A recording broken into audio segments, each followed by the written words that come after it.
Alright, so I finally signed up for a drift event last minute, and originally I was gonna take it to the track in my original seats, but I thought, let me just go out and test it real quick and see how it feels. Just doing kind of like a shakedown test, going side to side real fast and see how I feel in the stock seat. Because if I'm gonna go down the track and I'm gonna try and throw this car sideways, the G forces are gonna be way more amplified than this little test that I'm doing here. So this is just at 40 miles an hour, and I'm just doing kind of gradual turns left and right, kind of wide sweeping at 40 miles an hour. And you can see my body, like my hips, just not staying put. And then the faster I go with the steering wheel, obviously the worse it gets for me. So yeah, I decided to go out and get a bucket seat. Just hopefully it'll make my experience at the track a bit better. So this is the bucket seat I went with.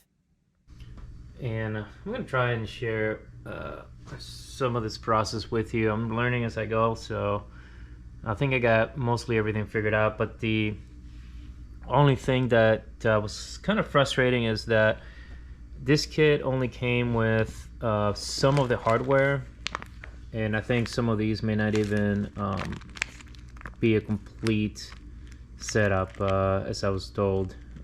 Anyway, so I was given a list of the bolts. I'll share that with you, measurements and everything that I'll need for this kit, and I think I'll be able to use even some of these bolts too if the ones I got doesn't work. But I just want to show you exactly how to set this up.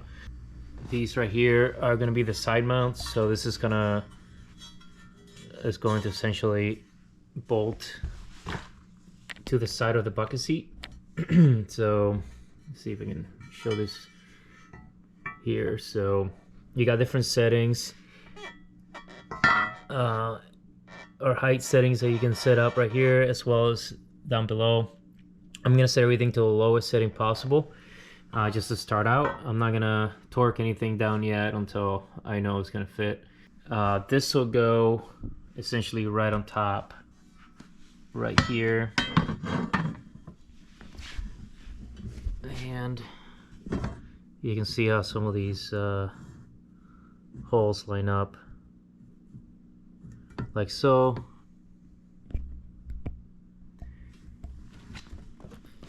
And the way you connect essentially this light rail is going to be, it's got a little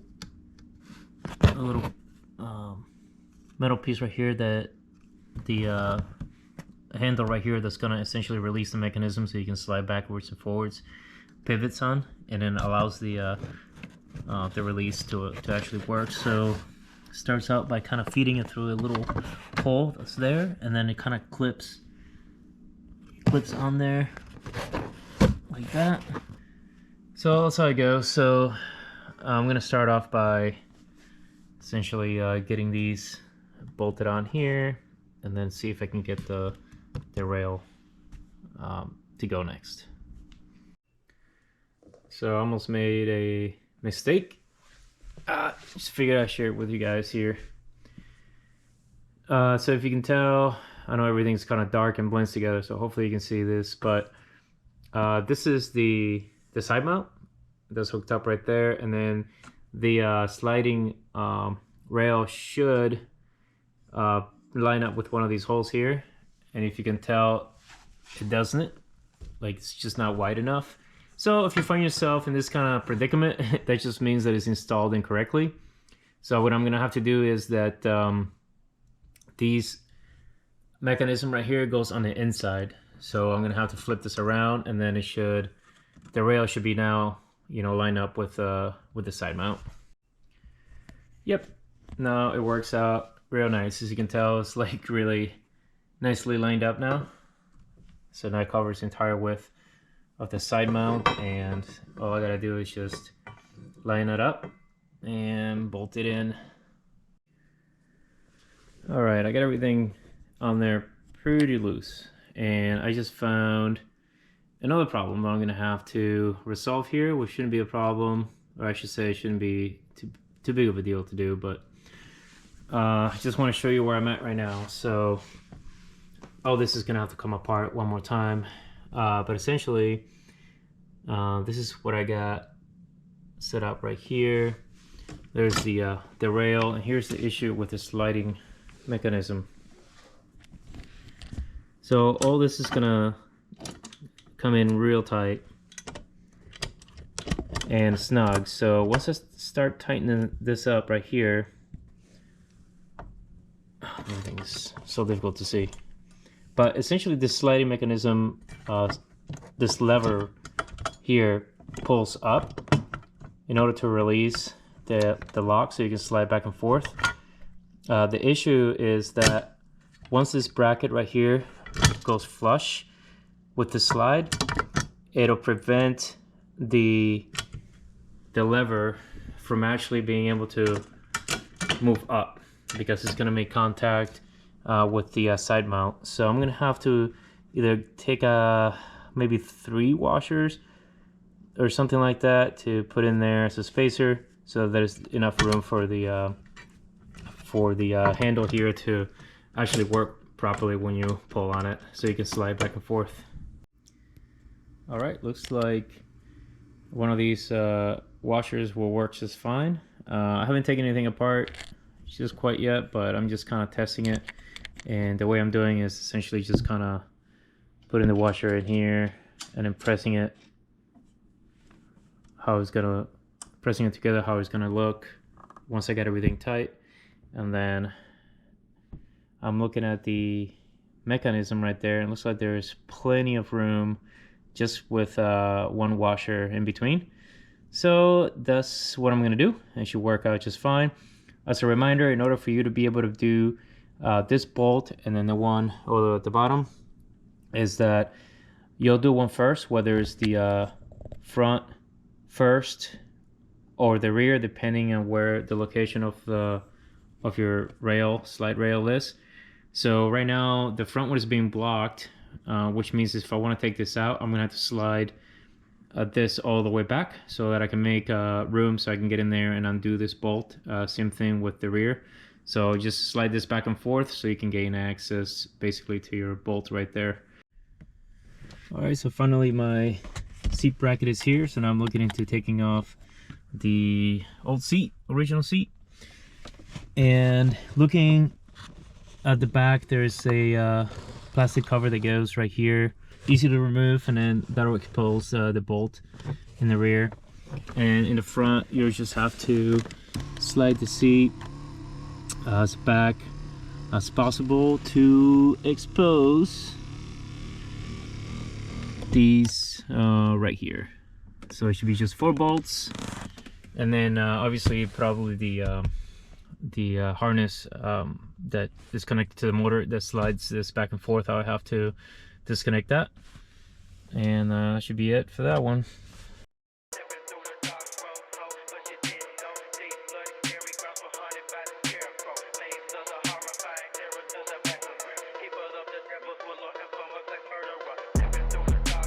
Alright, now that I got everything vacuumed, I just want to point out this is the harness that's underneath. It has a lot of slack, so you can still move the seat around so you can reach underneath. And it's a little plastic piece that overlaps this hump here. All you gotta do is lift it and pull.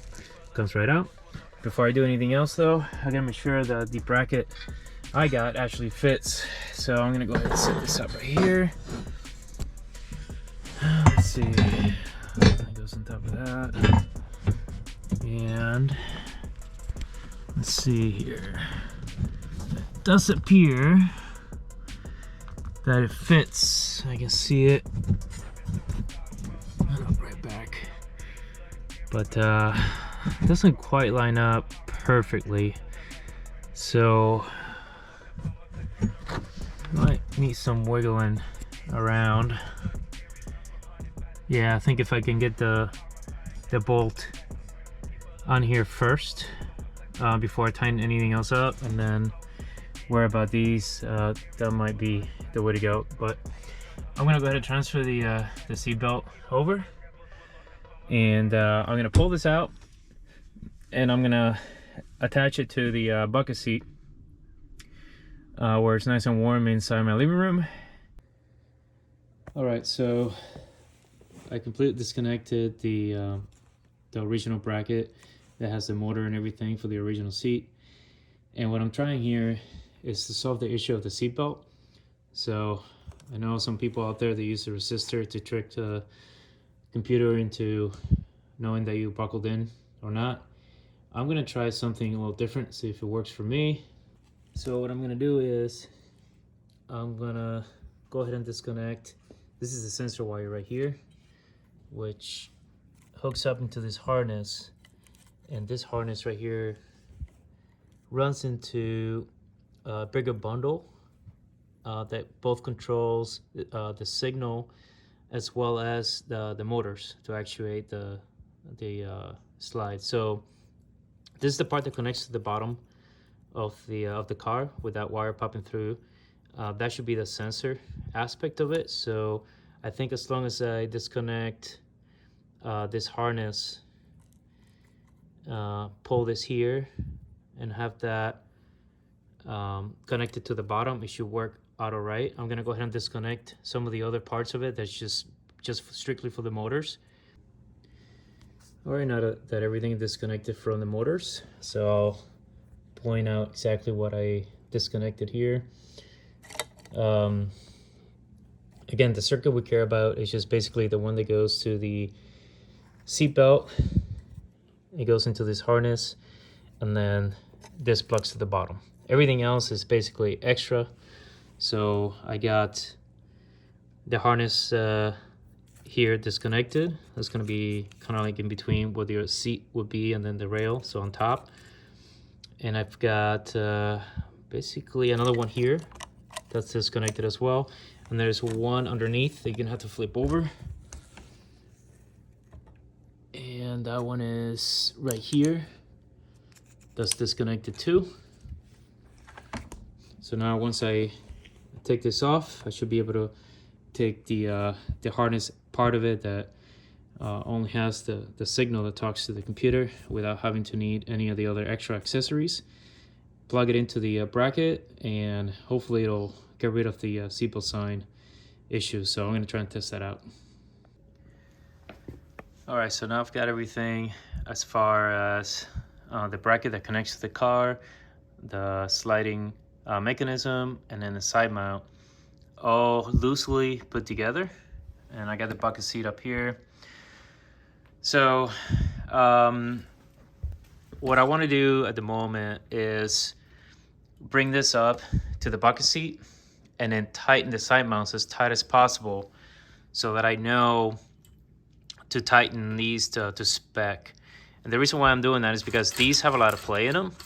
So I don't want to tighten these down here without these up here actually flush as possible, or how it's essentially going to sit up against the bucket before I tighten anything else.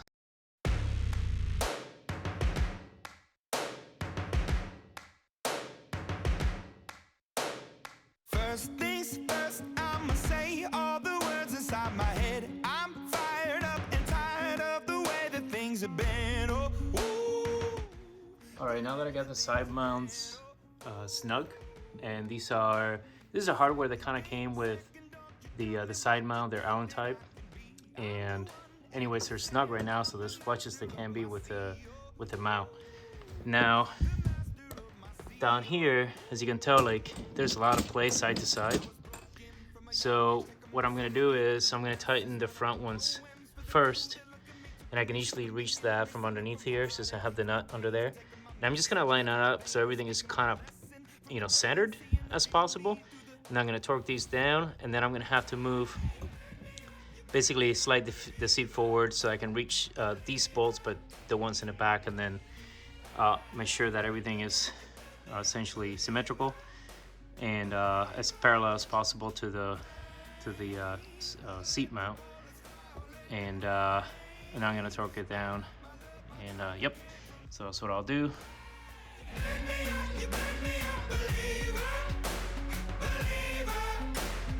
Third things third, send a prayer to the one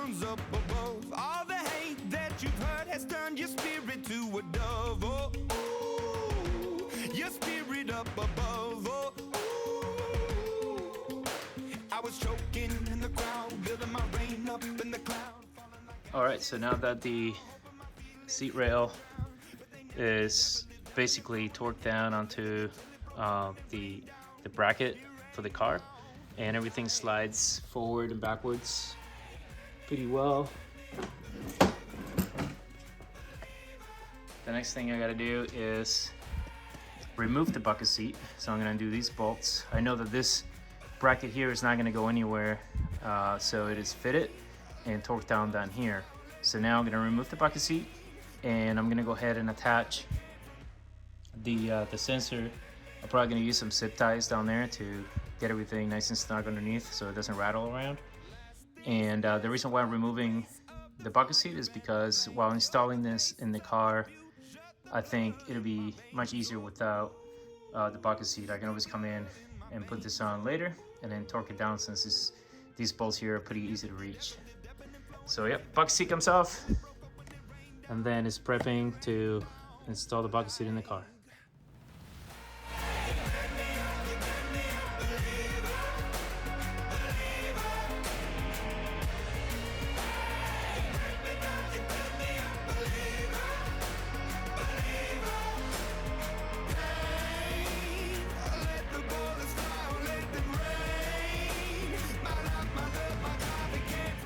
Alright, so I got everything tightened down with some zip ties.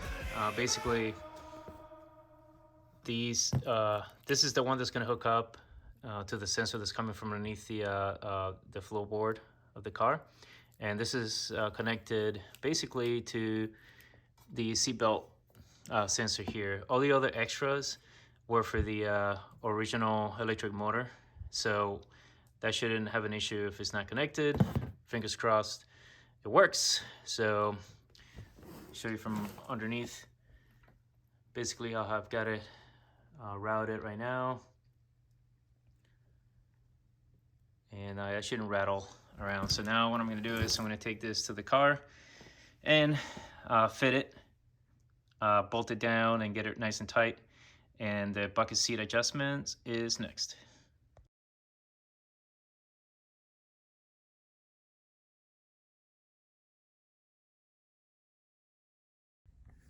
Holy cow, guys. I just spent hours trying to make this bracket down here line up with the holes and the two bolts there on the bottom of the floor, and finally found a solution to this. So if you find yourself in a situation where nothing is lining up, I took a metal drill bit, and if you see like these right here, I drilled through just to give me a little bit more wiggle room up front as I essentially use a pry bar, and as well as this little hole right here I had to enlarge as well, like more towards the back, because this bolt comes in at an angle for me. So I had to essentially enlarge this hole here more towards the back corner so I can get this angle to fit with the bolt. And I got a pry bar here, so what I was doing basically is I had a knee nearby on my thigh here, and I got this underneath, and essentially use my leg to pry up, and then what I'll do is it'll shift the bracket slightly over, and then with the additional room that you made with the drill bit, with the hole there, you'll be able to make this fit. So yeah, long story short, if you have any fitment issues with the bracket fitting the bolts and the holes where your original seat was at, you may have to drill the holes a little larger just to make it fit. So right now what I'm gonna do is I'm gonna finish bolting the bracket, and then the bucket seat is gonna go next, and then figure out a good height for that, and then tighten everything down.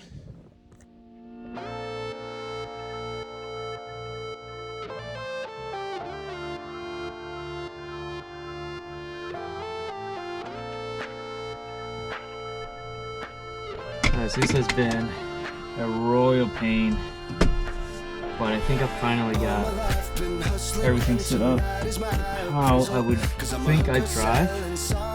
Last thing I gotta do is test the seatbelt. So let's turn this thing on and see what happens. Are you ready for the sequel? Ain't ready for the latest in the garden of evil. Alright, so that seatbelt notification is on, and I do have ABS turned off automatically through the tune that I have set up. So, alright, let's see what happens. Reaching back, get my seatbelt on. Okay, about to click it in. Let's see. Oh, let's go! That worked. Alright, this is essentially the height setting that I used. I am 5'9", so towards the front end I kind of used the lowest setting possible, and to the back end I used the highest setting possible. Maybe this will help you guys out.